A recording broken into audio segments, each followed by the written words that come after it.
नृसिंहकवचं वक्ष्ये प्रह्लादेनोदितं पुरा सर्वरक्षाकरं पुण्यं सर्वोपद्रवनाशनं सर्वसम्पत्करं चैव स्वर्गमोक्षप्रदायकम्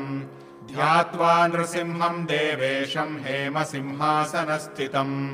विवृतास्यं त्रिनयनं शरदिन्दुसमप्रभम् लक्ष्म्यालिङ्गितवामाङ्गं विभूतिभिरुपाश्रितम् चतुर्भुजं कोमलाङ्गं स्वर्णकुण्डलशोभितम् श्रिया सुशोभितोरस्कं रत्नकेयूरमुद्रितम्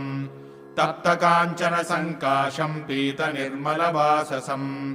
इन्द्रादिसुरमौलिष्ठः स्फुरन्माणिक्यदीप्तिभिः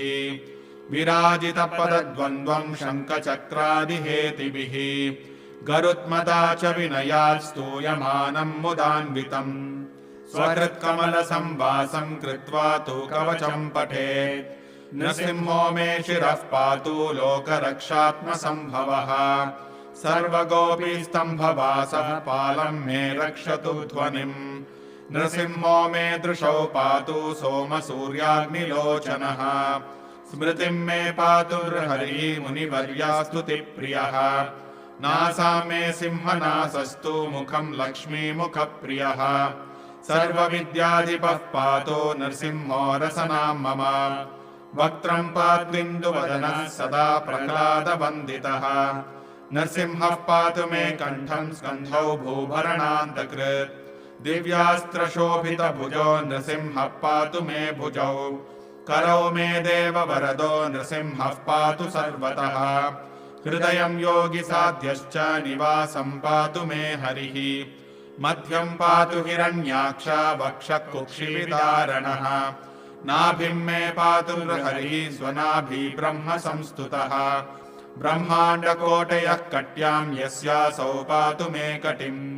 गुह्यं मे पातु गुह्यानां मन्त्राणां गुह्यरूपदृक् ऊरो मनोभवः पातु जानुनी नररूपदृक्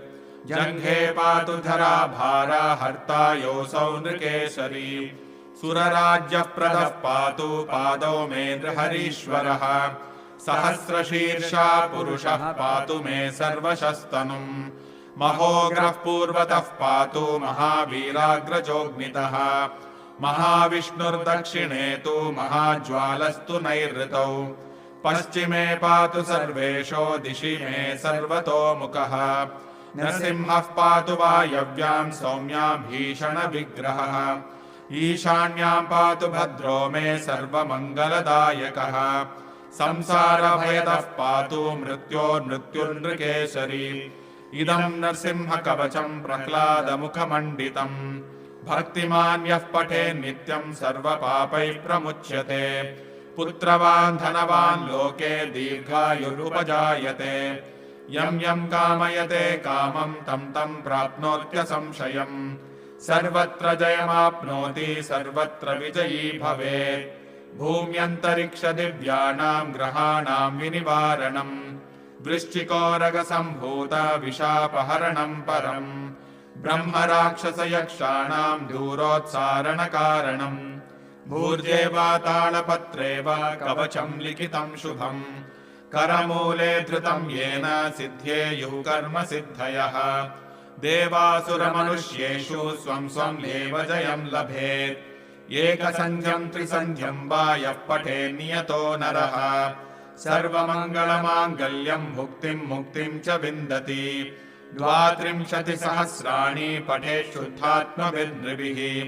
कवचस्यास्य मन्त्रस्य मन्त्रसिद्धिः प्रजायते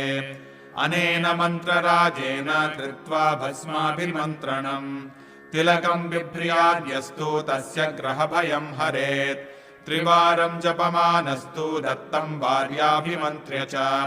प्राशयेद्यं नरं मन्त्रं नृसिंहध्यानमाचरेत् तस्य रोगाः प्रणश्यन्ति ये च स्युः कुक्षिसम्भवाः